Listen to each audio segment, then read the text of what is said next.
बच्चे कहे तो बड़ा आनंद है, फिर जाओ फिर रोगे, फिर माँ मिठाई देगी खाने। बच्चा फिर गया और फिर रोने लगा, लेकिन माँ समझ गई नकली है, नकली रोना रो रहा है। माँ गई नहीं, बोला बताओ पहले दिया था तो ले गई खा करके, मिठाई दिया तो खुशी तो नकली काम नहीं। जब नकली करो फिर गड़बड़ हो जाएगा तो असली है। माँ तो समझती है, माँ मालूम बच्चा दुखी है। धीरे धीरे कोई भी माता पिता अपने बेटों को ये नहीं कहता कि बाबा बन जाए, कोई ये नहीं कहता घर के पास चला जा, कोई ये नहीं कहता घर द्वार छोड़ दे, बल्कि उसको पढ़ा लिखा करके परवरिश करके जो बच्चा कुछ बोलता नहीं, जानता नहीं, अनजान नहीं, माता को नहीं, पिता को नहीं, भाई नहीं, परिवार नहीं, उसी बच्चे को धीरे धीरे धीरे धीरे हम आप अभ्यास करवाते हैं कि बोलो बोलो, माँ बोलो, पिता बोलो, पापा बोलो, तो धीरे धीरे वही बच्चा माँ और पापा बोलना शुरू कर देता है। धीरे धीरे जो वो शब्द की डोर से उतारा गया, शब्द की जो आवाज आ रही थी बंद हो गई और यहाँ संसार के लौ लग गया। संसार में धीरे धीरे रंग गया। स्कूल में पढ़ाई लिखाई किया, कोई डॉक्टर बना, कोई इंजीनियर बना, कोई चपरासी बना, कोई भीख मांग रहा है, कोई बिजनेसमैन है। ये अपना प्रारंभ है, अपना किस्मत। देखिए आपका जो कर्म है, आप किस घर में पैदा हुए, कैसे परिवार में पैदा हुए हैं, ये लेखा जोखा आपके कर्मों से लिखा जाता है। आप अच्छा करते हैं तो अच्छा लिखा जाता है, बुरा करते हैं बुरा लिखा जाता है। जैसे जैसे कर्म करते हैं उसी तरह से वो रिपोर्ट करता रहता है। उसी तरह से जैसे बच्चा स्कूल में पढ़ता है, अब स्कूल में 100% भी पाता है, 98% पाता है, 90 पाता है, 40 पाता है और 0 वाला भी होता है। इसी तरह से हमारी कैटेगरी है कि कैसा कर्म हम कर रहे हैं, वो सब हिसाब रखता है। उसकी डायरी में आपका सब लेखा जोखा रहता है। उसी तरह से आपके धनी घर में पैदा हो गए, मिडिल में पैदा हो गए, पहाड़ों में पैदा हो गए, बिहार यूपी में पैदा हो गए, पंजाब में हरियाणा में पैदा हो गए, या साउथ मद्रास और तमिलनाडु में पैदा हो गए। इस तरह से हमारी आपकी पैदाइश की जाए। अब मनुष्य शरीर मिल गया, माता पिता ने पढ़ा लिखा करके हमें बड़ा कर दिया। उसके बाद क्या होता है, उसके बाद शादी। बच्चा बड़ा हो गया, क्या करते हैं, शादी करते ही नहीं करते।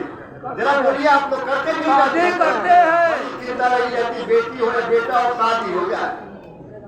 शादी में लेट हो जाए तो बड़ी चिंता हो जाती। 10 आदमी कहे मेरे बेटे की शादी करा दो, मेरी बेटी की शादी करा दो। शादी हो गई, घर गृहस्थी बच गई, वो भी 2-4 बच्चे पैदा कर लिए, खैर तो थोड़ा बंदिश हो गई है। गुरु महाराज ने कहा बंदिश से दूर रहो, परहेज करो, ब्रह्मचर्य का पालन करो। लेकिन नहीं, वो जो क्रिया है नसबंदी की और कोपटी की और मालाजी की और तमाम ये अपना लेगी, लेकिन ब्रह्मचर्य का पालन नहीं होगा। पहले तो 10 बच्चे पैदा हो जाते तो कोई चिंता नहीं, और आज करते 2 हम और 2 हमारे 2 वाली प्रक्रिया चल रही। तो बच्चे पैदा हो गए और कहीं खोज हुई नहीं। लेकिन बाबा जय गुरुदेव जी महाराज कहाँ चले अपने गांव की खोज में भगवान को पाने के लिए अपनी पूरी जवानी लगाई। इन्होंने पूरा जवानी अपनी गुरु की खोज में यानी भगवान को खोज में लगा दिया कि भगवान को कौन मिलाएगा, तो गुरु मिलाएगा, तो गुरु की खोज में लगा दिया। और जब इनके गुरु मिल गए और रास्ता दे दिया और भजन करने लगे, और भजन करके अपनी जीवात्मा जब ये ऊपर आने जाने लगी तो चित्रकूट भेजा। इनके गुरु ने, जिन्हें हम लोग दादा गुरु कहते हैं, इनको चित्रकूट भेजा। चित्रकूट में जाओ और वहाँ जो है साधना करो। तो पहाड़ी एरिया थी, वहाँ बोले रोटी मार के खा लेना, बोले मेहनत मजदूरी कर लूंगा, बोले मेहनत मजदूरी मत करना, रोटी मार के खाना। तो 7 रोटी मांगते थे, लाते थे रोटी को, कपड़े बांध के बांध देते थे। 18-18 घंटे साधना करते थे, उठते पानी में भिगो करके खा लेते थे और वही नदी का पानी पी लेते थे। फिर जब परफेक्ट हो गए तो दादा गुरु का समय जाने का हो गया था। किसी प्रेमी को संगत को 10-20 लोग थे, ज्यादा लोग नहीं थे गुप्त संत। एक दिन एक नाई की दुकान में दाढ़ी बनवा रहे थे। नाई कहने लगा, रे पंडित जी, ऐसा क्या देते हो कि आपके पास लोग चले आते हैं, बड़े खुश होकर के जाते हैं? बोले तुझे चाहिए? फिर बोले दे। आधी दाढ़ी बनी हुई थी दादा गुरु की। बोले तुझे चाहिए? बोला, अरे पंडित जी दे दीजिए, क्या देते हो? बोले बस बैठा दिया और वही नाम दान दे करके और साधना बैठा दिया, वही उसकी जीवात्मा के ऊपर चढ़ा दिया। क्या लोग गिर पड़ा? बोले अब मुझे पता लगा क्यों लोग आते हैं। तो दादा गुरु के थोड़े बहुत संगत थी, तो किसी प्रेमी को बोला कि बच्ची को कानपुर छोड़ा। वो कहने लगा, गुरु जी आपकी तबीयत ठीक नहीं है, कैसे छोड़ दिया? बोला अच्छा, फलाने दास कहाँ है? गुरु महाराज का नाम जो गोस्वामी जी रामचरितमानस लिखे हैं वही नाम गुरु महाराज का नाम हमारे गुरु है, इसलिए हम गुरु लेते हैं। गुरु महाराज ने कहा जय गुरुदेव नाम प्रमुख है, मेरा नाम नहीं है, ध्यान रखिएगा।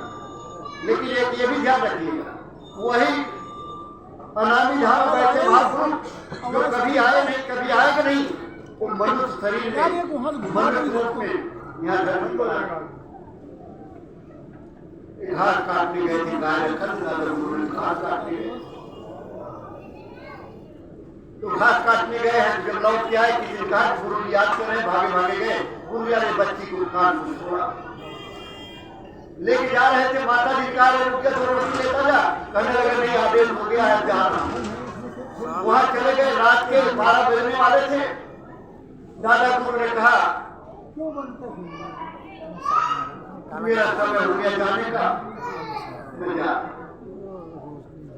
लोगों ने कहा सरकार संगत का क्या? बोले संगत गुजर जाए। फिर इतनी चलेगी कि संभाले नहीं, तुम नहीं, कौन करेगा? कोई जो तस्वीर देख रहे उनका नाम है। 12:05 पर उन्होंने शरीर छोड़ दिया। अगहन सुदी 10वीं 12:05 पे आए थे और 12:05 पे चले गए। उसी के किशोर उपलक्ष्य में गुरु महाराज दादा गुरु का भंडारा इनके वाले आज हम लोग भंडारा करते हैं, गुरु महाराज की भंडारा। अब ये आए लौट करके तो गुरु जी चले गए। उनका दाह संस्कार हुआ। गुरु महाराज ने भंडारा करके चले गए थे पहाड़ियों में साधना करने लगे। रोए, साधना कराए, रोए। गुरु के वियोग में बहुत आंसू आए। फिर साल में गए, फिर सिरोही गांव अलीगढ़ में, जिला अलीगढ़ में दादा गुरु का गांव था। तो साल में गए, फिर भंडारा किए, फिर चले गए, फिर पहाड़ों में, फिर साल बीता, फिर चले गए 4 भंडारा सिरोही गांव में गुरु महाराज ने किया। अचानक गुरु महाराज बनारस में एक बहन भी थी, निवासी गुरु महाराज को मानती थी, इनको भाई साहब बोलती थी। गुरु महाराज उनको बहन मानते थे। जब देखी अचानक 4 साल बाद कहने लगे, भाई क्या राखी भूल गए क्या? अरे बोले मुझसे तो आया हूं, राखी की याद थी तभी तो आया हूं। बोले मैं समझी नहीं। बोले कर भाई साहब का दिल्ली में मीटिंग, लेकिन तुम्हें किसी तरह से उनको दिल्ली नहीं जाने देना, उनको रोकना। अवसर थे, फर्स्ट क्लास में रिजर्वेशन था और पति जब तक बोले कि आपको दिल्ली नहीं जाना है, कोई पागल हो रही है, इतनी बड़ी मीटिंग है और मैं नहीं जाऊंगा। बोले नहीं, कुछ भी हो आपको जाना नहीं। किसी भी तरह से करके उन्होंने उनको बना लिया और उनको मिट्टी में दे दिए।